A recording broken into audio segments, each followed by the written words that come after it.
好，现在直播开始，欢迎大家收看 CGM 第53期的在线沙龙活动。很高兴今天能邀请到 David 陈启强博士。David 陈启强博士于2007年毕业于多伦多大学计算机软件工程学专业，并获得学士学位。此后于2018年获得 Institute of Medical Science 的博士学位。他现在担任加拿大 Benchside 公司的 CTO 以及 AI 部门主管。接下来，我们有请陈启强博士给我们带来今天的报告。Hi everyone. Thank you for having me, for giving this presentation. So today I'm going to talk about the research and some of the work that our company Benchside is going to work on, essentially on our quest for making the ideal antibody search engine for the purpose of improving scientific discoveries. So my PhD is in the topic of neuroscience. So every year, I would go to the Society of Neuroscience, which is the largest neuroscience conference in the world, where all of neuroscience in all the topics in sub-branches will gather together, and people will present their posters, and similar kind of meetings are familiar for everyone, where people will come together and present their latest findings through and report on the finding of experiments. So as we all know, that scientific experiments essentially is at the very foundation of scientific and biological research, where and it is really the product that are involved in each experiment that makes these possible. So anytime you want to do any kind of experiment, oftentimes you need to buy some product, make sure that it will work for your specific context, and then make sure that you can trust its output. And that's something very fundamental. And in fact, in the industry, people spend around $40 billion USD a year just on the purchase of research reagents. And these include a lot of product categories, including antibodies, CRISPR products, and so on and so forth. And what we focus on our company is on the topic of antibodies. So there is a problem in the field right now. We call it the antibody reproducibility crisis. And this issue was raised at least in 2015, and there was a paper in Nature about it. And the paper was topic blame it on the antibodies. And basically that 50% of the time when you buy an antibody product for your experiment, it will fail. And not for the fault of any kind of experimental protocol problems on the topic of scientists, just the fact that the product itself is unpredictable and it would just fail for the context you buy it for. And because of that, that essentially is like throwing a wrench in the scientific process, where your experiment and experiment output cannot be properly trusted, and because it will fail. And this oftentimes results in up to half a year of wasted products in the experiment, and also it results in up to $2 million of wasted funding. And this has happened, where people lost $2 million worth of government funding because only after 2 years they will figure out that everything they've done in the previous experiment was actually completely had to be thrown out, because it discovered that the antibody was not specifically for that experiment as they thought. So this was a huge problem, and that's the topic that we sought out in the beginning to fix. So the solution actually is fairly simple. It's basically, well, in principle, it's simple in the idea that we scientists simply want to buy products that they can trust. And the trust has come from the fact that, well, if someone else has bought this product previously and in a published paper that is peer-reviewed, then reasonably, you can trust the fact that I can buy what other people have used. So you can find these evidences in papers, basically in the way that people have written about them, and also in the images that they've published. And it's through these cases that scientists oftentimes make a decision in the first place. It turns out that, well, if that's the case, then there is still that failure in the market, which is that because of the sheer amount of publications that come out, you can only read so much publications. And because publications is not exactly written for the evidence of product usages and how safe and how reliable they are, and rather they're written for the purpose of that particular scientific topic. And tools such as Google Scholar and PubMed are more on keyword-based searches. And this leads to a failure in the marketplace where, that people cannot read that many papers. And then they will simply read 1 or 2 papers on their search, and then they can make a decision, and that still results in 50% failure rate. So we decided that something we need to improve that, and we have to sort of fix this process. So what our solution essentially is a platform where people can come in and we present the result we aggregate the result from many papers, and we present the result primarily in the form of images or the figures of that particular experiment connected to the contexts that people can search for, and then are able to pinpoint down exactly what they need to buy for the experiment. That's just essentially the UI of our current platform. That is sort of how it looks like as an end product. And I can draw down now deeper into what we do as the process. So essentially for us, the platform is constructed sort of on this pyramidal hierarchy that at the very base foundation of it is formed by a very comprehensive bioinformatics knowledge database, and across a database of the product specifications, as well as our ability to gather all the data from a large number of publications. And from that base amount of data, then we construct our natural language processing as well as image-based machine learning. And through that kind of techniques, then we can formulate and construct our end user search engine that people see as our base platform. So our basic tech stack, essentially we have these 3 separations of the data extraction pipeline, the machine learning platform, and also our search platform.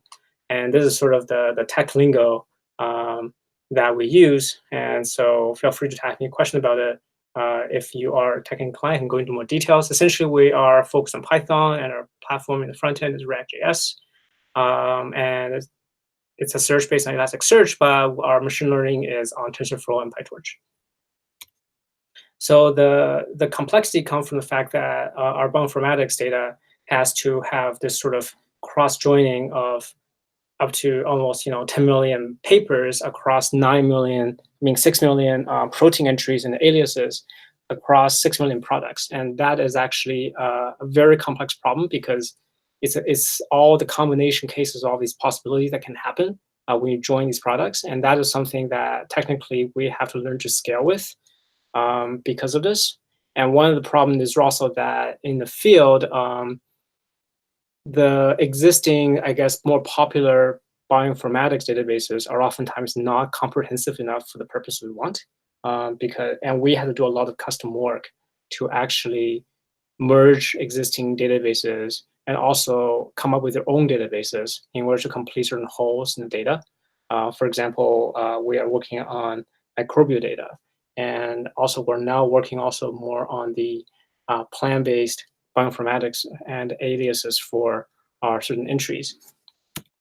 So, for example, we have to we call this the clean table because we have to manually clean and construct a lot of entries with mixed aliases and naming entries. So in our data, maybe about 65% can be mapped complete automated, but there's always a long tail that about 5% that will always need human to clean. So this has been a very long process for us. Our company being around, but this is the 4th year now.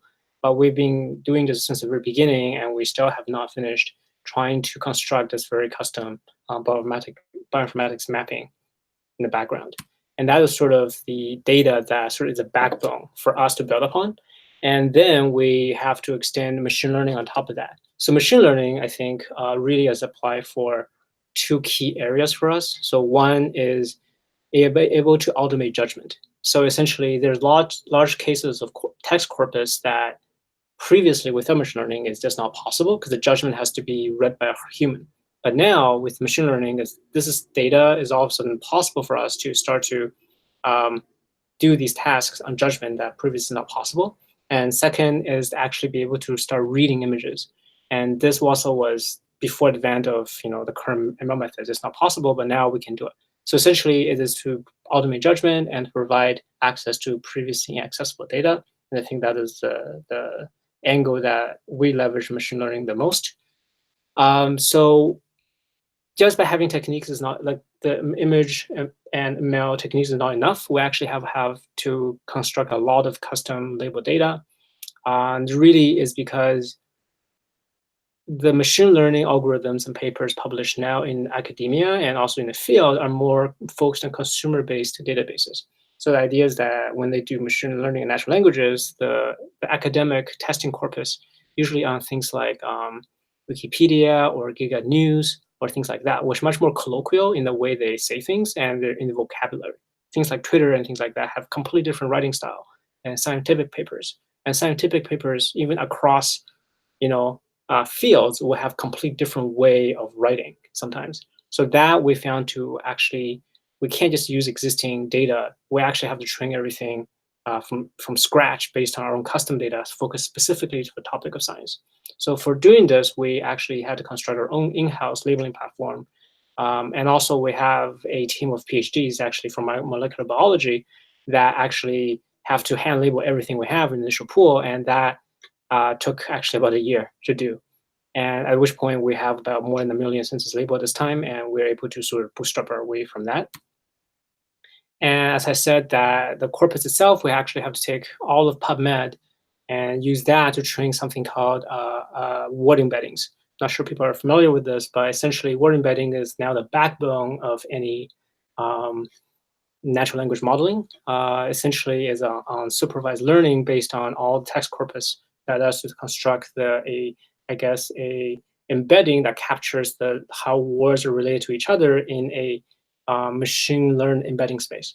So we have advanced through and adopted many kinds of algorithms of doing this, from a more basic word-to-vec word-based embedding to more character-based embedding in things like fast text, which is a algorithm that Facebook uses.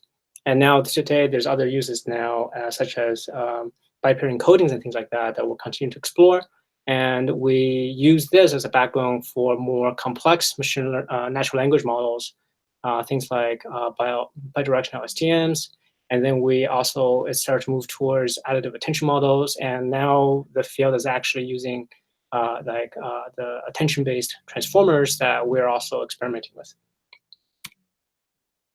So using natural language processing and we're to automate that judgment, essentially we have to deal with very high user expectations because our customer base are scientists, and scientists tend to have a very high expectation on what the output is. It's different from, I guess, if you judge like cats and dogs, sometimes if you get them wrong, people think, oh, it's a cute error. But in science, that kind of mistake sometimes is not forgivable.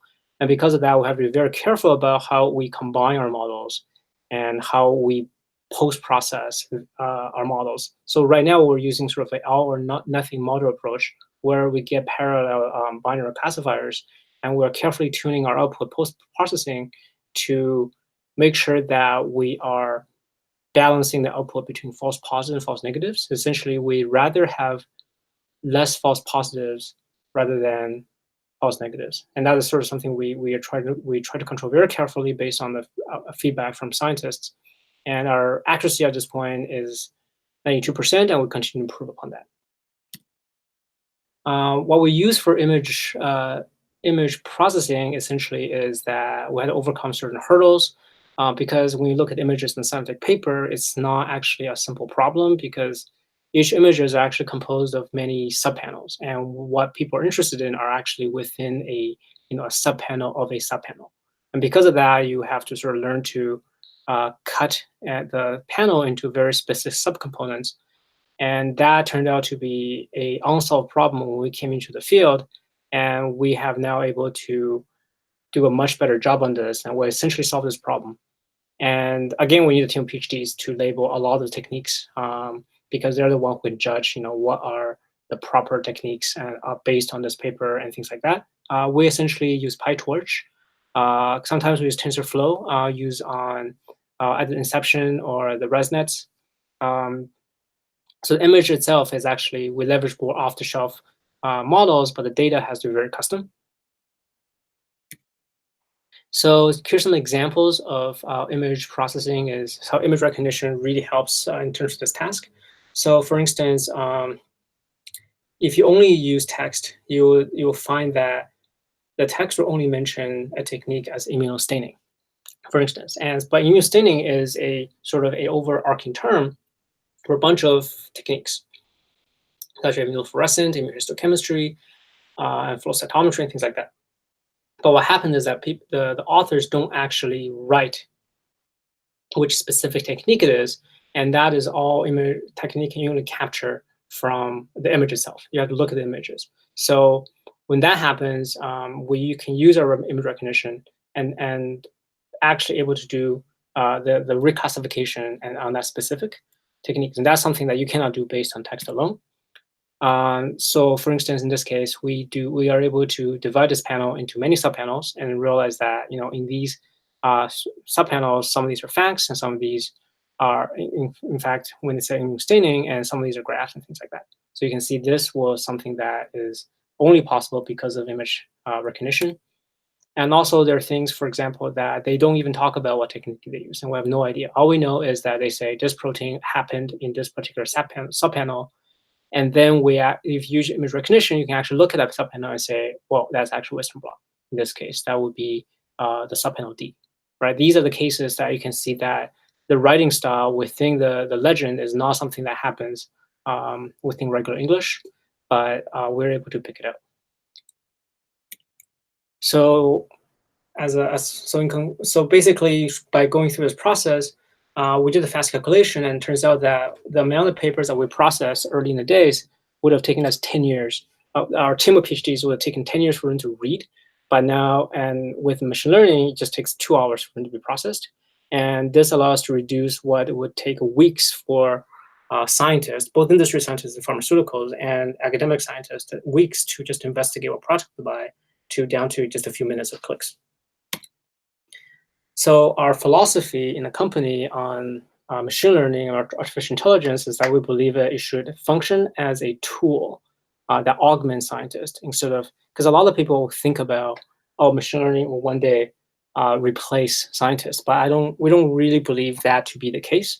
We believe that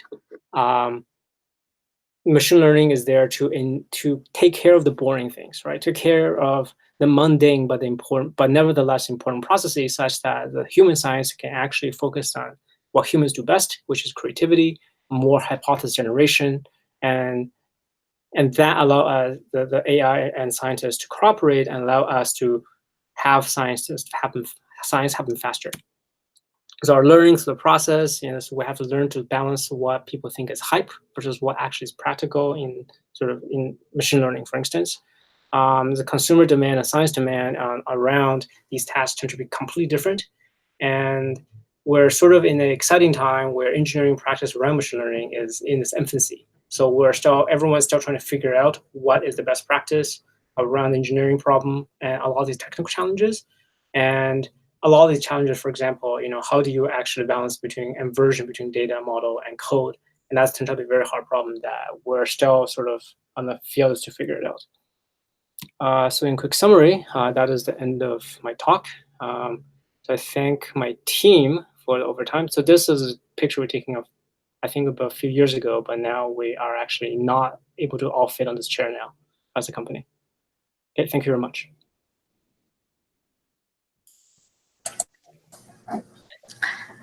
Mm. 那个文斌，要不你给大家都 unmute 了吧？好。David，因为现在有时间嘛，所以我可以问你一个最简单的问题吗？也没问题。就是我们上周还在讨论，其实是 machine learning 还是 human learning？因为是 human 写的算法，然后让 machine 自己在那 train 自己。然后我们现在还没有个结论，到底是 human learning 还是 machine learning？ 我觉得你可以想成是 human assisted machine learning， 因为 machine learning 最大的好处并不是说它能够学习，而是说当你学习一次以后，你学到的 model 它可以无限的去 replicate， right？ 对，这是主要的地方，就是说人其实比机器学习要更快，至少现在是这样子。但是，一旦一个人学了一个知识以后，他的知识体是很难再复制的。我明白。所以我的理解不知道对不对，就是说刚开始的那一次是 human 做的，然后后来之后 machine 它自己 train 的时候，其实它的 model 是在 update， 对吗？不是说怎么样的，是一直在 update， 对吧？那是要看你的是哪种学习方式。一般你有一定数据的话，你让它 update 自己一次，但是如果你有新的数据的话，你还是需要去告诉这个 machine 去说再 update 一次。很多有些系统它是会自动的去 update 新的，就是每个系统不太一样。但是很多人他们对它的 AI 的看法就是说，如果等到有一天 machine 能够自己 update 自己的时候，这是那一天就说是这个东西会突然一下爆炸性的增长。我们离这一天应该也不是很远。对，我还有一个问题，就是你刚开始讲的时候，大概有50%的那个结果会 file 到，就是说 products，但是其实我们 machine learning 你只是把那个东西加速了，对吗？原来10年的，我们现在大概1个星期就可以完成，但是实际上还是存在这个科研得到的这个结果还是不 reliable， 最后最后还是没办法产生真正的产品出来。所以这个的你能从这个刚开始的50%，现在还是多少？就是说，如果你们用我懂你的意思。刚才50%是说，如果你，比如说你要去有一个需求，我要去选一个 antibody product， 我要去买它。但是如果你这个时候你 randomly select 一个 product from market， 因为一般来说，一般是一个公司给你，然后他给你一些广告说，哦，你要 study 这 protein， 你要买这个 antibody， 对吧？如果你只是说我就相信卖家给我的广告，然后其中我选一个看起来最好的时候，这个时候你会发现说，哦，其实我这个 failure rate 是50%。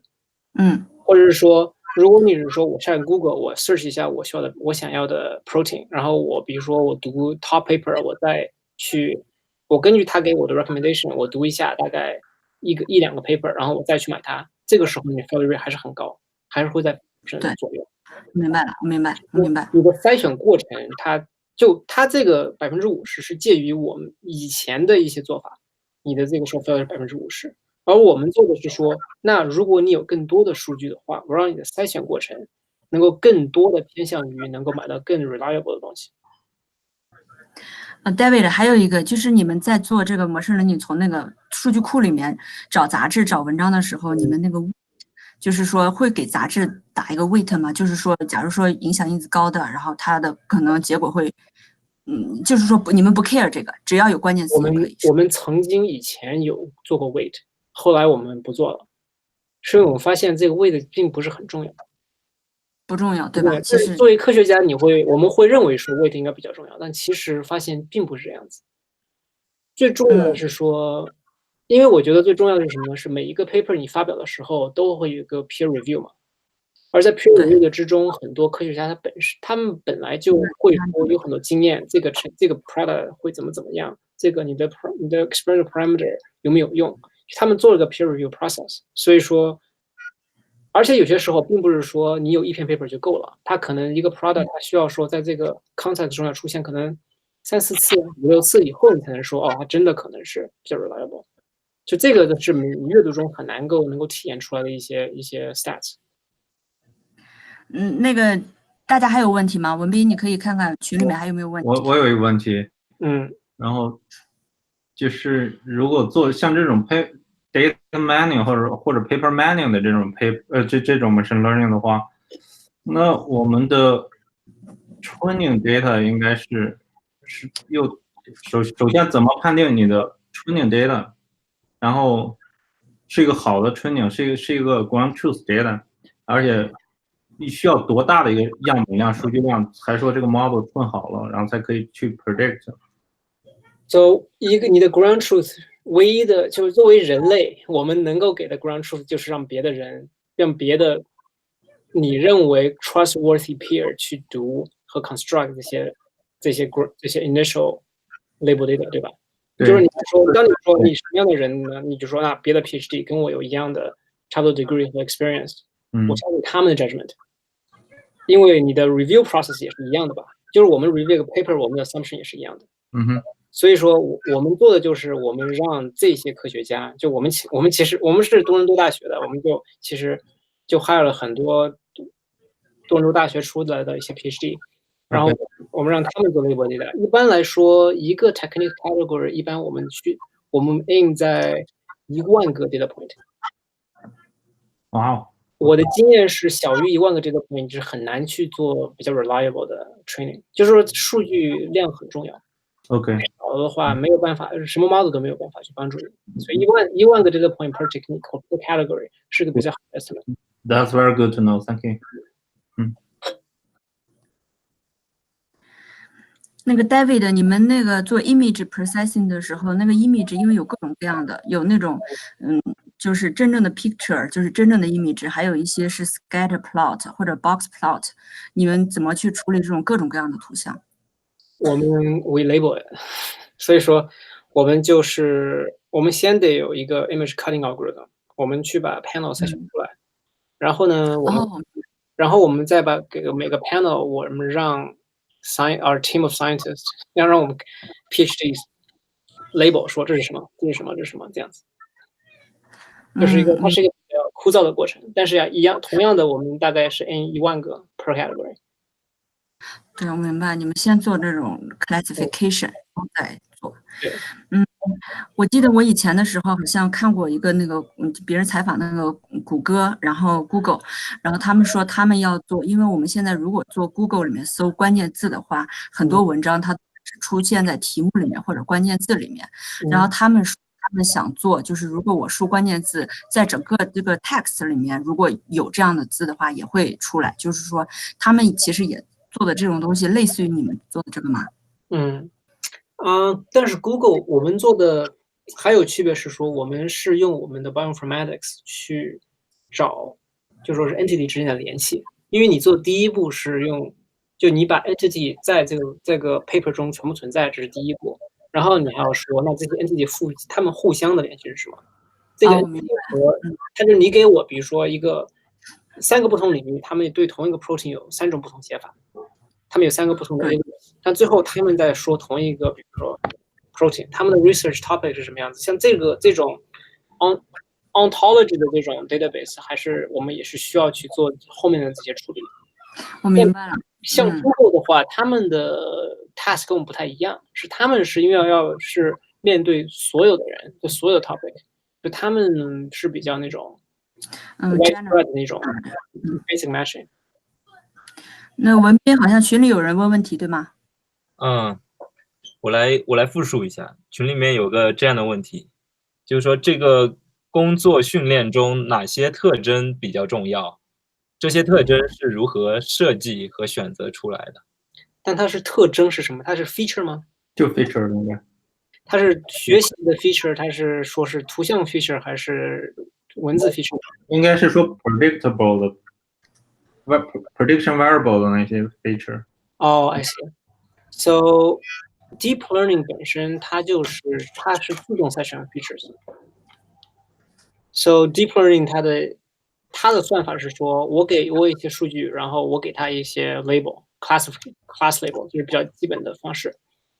然后我们一般是设定说，我们想要学习多少个 feature。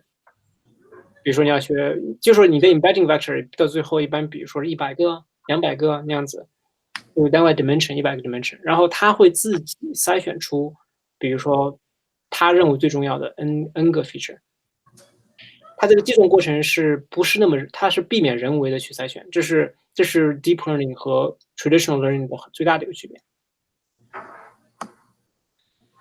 OK， Does that make sense？ 对，好像还有个问题。我可以复述一下这个问题。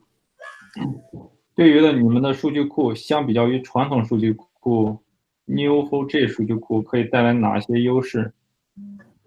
能举例说明吗 ？So Neo4j 是一个 graph database。So graph database 它最好的好处是说，像为什么呢？因为最开始我们有很多 protein 和 protein interaction data。如果是传统的 SQL relational 的话，它并不是很好去 model graph data。就比如说你有一个 entity， 你要说我最近的 n 个 neighbor 是多少，它在 graph database 中，它的这种 linear， 它的 scale 在这个上面是非常非常是 sublinear 的，就是比如说我有10个和我有10万个数据，它的速度比较不是很大区别。但是 relational 的话，它无法 deal with like that many entities. So the scaling of neighbor searches, that's what graph database is best for. 但是因为在 biology 对话中有很多 relational 的这种关系，所以说这是为什么我们会用 Neo4j 而不用 SQL。但是技术上来说的话 ，SQL 也可以用来做 relational， 很多人也这么做。只是当你这么做的时候呢，你有很多技术性的需求，比如说you have to take care of your database. Okay. Database sharding has to be it's rather complicated， 就是你必须花时间和人力去 maintain your database。但我们作为一个 startup， 我们要避免花一些不必要的时间，所以说我们就选择了 Neo4j。Okay. David， 我之前学了一个例子，是关于 dog 或者 cat 的，他就是给出的就是说是 dog 或者是 cat， 然后他没有给出，假如说有一张图片里面它又有 dog 又有 cat 的话，他就是说如果 dog 大，就是图片会大一点 ，cat 图片会小的话，他不会给出那种%多少的比例，就是说是 dog 的可能性是90%那种。就是我看到你刚才也讲了一个 all 或者 nothing 是吗？就是你们的输出，就是说能稍微讲一下你们的输出是什么吗？就是说是reliable not reliable 或者怎么样的质量那种，你明白我的 ？So 基本上，如果你做 classification 的话，在 neural network 上一般是一个 softmax output， 所以很多人会错认为它是一个概率，它是个 probability， 它不是，它只是一个 it's a normalized softmax。在这个 field 中有很多的 argument 说这个到底是不是 probability， 但是从技术上来说的话，以定义上它不算是一个从概率上来讲的话，所以说一般人家给你这个数字说0.9、0.8这样子，它就是个 normalize， 就是个 balanced normalization score。